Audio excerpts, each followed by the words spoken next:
Anti terrorist front India एवं ब्राह्मण महापंचायत के राष्ट्रीय अध्यक्ष वीरेश शांडिल्य ने कहा कि पंजाब में चुनावी माहौल है, जिसके चलते आतंकवादी ताकतें सक्रिय हुई है, जो देश का माहौल बिगाड़ना चाहती है। उन्होंने सरकार से मांग की है कि देश के जिन राज्यों में चुनाव है, वहां केंद्र की मोदी सरकार तुरंत पैरा मिलिट्री फोर्स की तैनाती करे।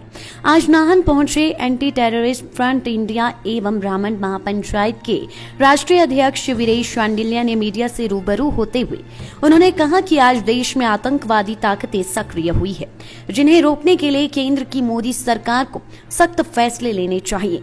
उन्होंने कहा कि हिंदुस्तान कोई धर्मशाला नहीं है, जहां बांग्लादेश समेत अन्य देशों से आकर लोग बसने लगे हैं। कई राजनीतिक पार्टियां वोट की राजनीति के लिए इन्हें श्रेय देकर ऐसे लोगों के हौसले बुलंद कर रही है, जिससे आज देश को खतरा पैदा होने लगा है। उन्होंने कहा कि देश के गृह मंत्रालय को ऐसे लोगों के खिलाफ विशेष अभियान स्पेशल SIT गठित करके चलाना चाहिए। उन्होंने कहा कि पाकिस्तान कभी हिंदुस्तान का दोस्त नहीं हो सकता। देश के प्रधानमंत्री मोदी को सर्जिकल स्ट्राइक के साथ 26/11 लोकसभा हमला, पठानकोट हमले समेत जो भी हमले भारत पर पाकिस्तानी ताकतों द्वारा किए गए हैं, उनका बदला लेने के लिए पाकिस्तान के साथ आर पार की लड़ाई लड़नी होगी।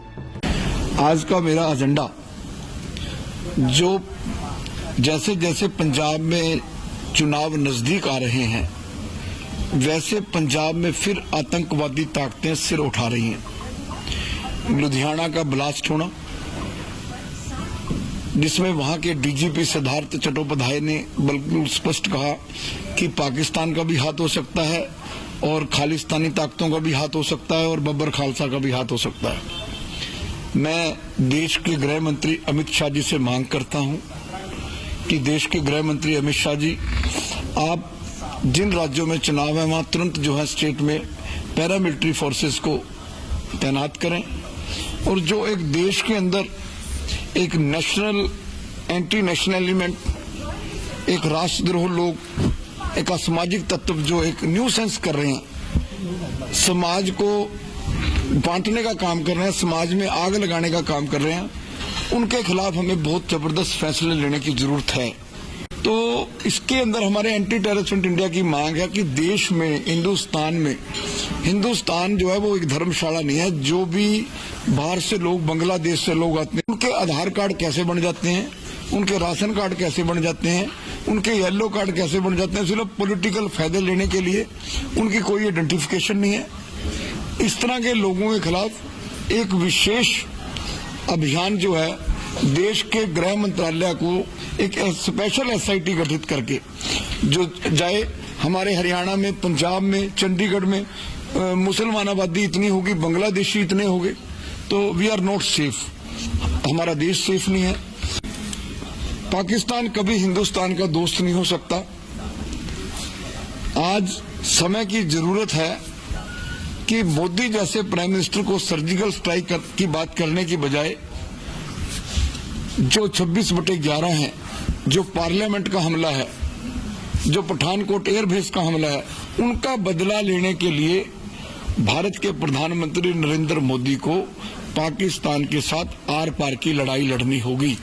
अगर ये काम मोदी जी नहीं कर सके तो मैं समझता हूं 370 खत्म हुई, ये एक बीमारी, ऐसी बीमारी थी जो कैंसर से ज्यादा खतरनाक थी, एड्स से ज्यादा खतरनाक थी हिंदुस्तान की एकता और अखंडता के लिए। जब उस 370 को मोदी सरकार जड़ मूल से उखाड़ सकती है, तो मैं समझता हूं इस्लामाबाद, कराची और लाहौर के अंदर जो है हिंदुस्तान के झंडे लहराने का समय आ गया है। POK की बात नहीं हमने करनी, हमने तो पाकिस्तान में घुस के लाहौर, इस्लामाबाद और कराची में हिंदुस्तान के झंडे लहराने हैं। एंटी टेररिस्ट फ्रंट इंडिया इसके लिए भारत सरकार के साथ मिलकर, भारतीय सेना के साथ मिलकर हथियार उठाने के लिए तैयार। लाइफ टाइम्स टीवी के लिए नाहन से सतीश शर्मा की रिपोर्ट। हिमाचल की सबसे बड़ी ऑटो डीलरशिप गोयल मोटर्स में नौकरी करने का सुनहरा अवसर सोलन, शिमला, सिरमौर और किन्नौर में चाहिए sales executive, service executive, field executive, motor mechanic और ड्राइवर, शानदार करियर संभावनाएं व इंडस्ट्री में बेहतरीन सैलरी पैकेज। तो आज ही कॉल करें 9418035372 पर और ईमेल से भेजिए अपना बायोडाटा hr@goilmotor.com पर।